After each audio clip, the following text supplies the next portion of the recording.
Bir narsa so'rasam maylimi? Sizlarda ahvol qanaqa?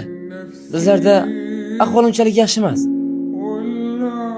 Sababi ayollar o'z vazifasini, erkaklar o'z vazifasini unutib qo'yishdi. Shunaqa. Sizlarda ahvol qanday? Bizdagi ahvol yomon emas, yaxshi. Biroz qiynalib turibmiz. Opam bilan singlim paxta dalasida. Dadam esa urishdilar. Onam bilan men ro'zg'orni qora qozonni qaynatib turibmiz. Shu. Sendan bir narsa so'rasam maylimi? Sizlarda ham jadidlar bormi? Ya'ni xalq uyg'otuvchilari. Jadid? Nima edi u? Ha, hali jadidlar kimligini bilmayman-da. Yaxshi. Ha, yana menga biroz qiziqda. Sizlarda o'yin kulgu, qandaydir maishatbozlik qilish uchun tungi klublarmi yoki shunga o'xshash nimadirlar bormi? Ha, demak yo'q, tushunarli. Ha, yana oxirgi savolim. Sizlarda ahillik qanday? Ya'ni xalq ahilligi. Ha, bizda ahillik yo'q. Xalq o'zi bilan o'zi ovora.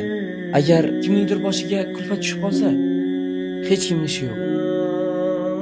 Kimdir agar zulmat tubiga botayotganini ko'rsa, u chuqurlikdan tortib chiqarish o'rniga chuqurlik ustini bekitib qo'yishadi.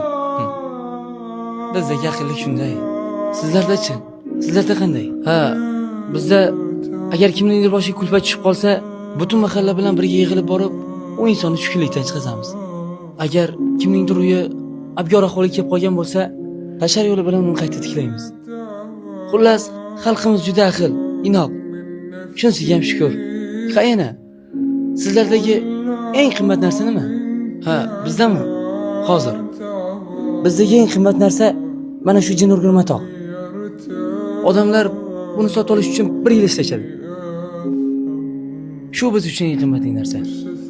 Bizda eng qimmatli narsa otamdan kelgan xat. O'qishni bilmayman-u, lekin onamning biroz soatlari bor. O'shanga har tunda o'qib beradilar. Qayta va yana qayta. Shu biz uchun eng qimmatli narsa. Ha, o'rtoqlarim bilan ozgina yig'ilishim bor edi. Sal kech qolyapman. Unda ertaga ko'risharmiz-a? Ha, mayli unda. Men ham onamga paxta terishga biroz yordam berishim kerak edi. Mayli.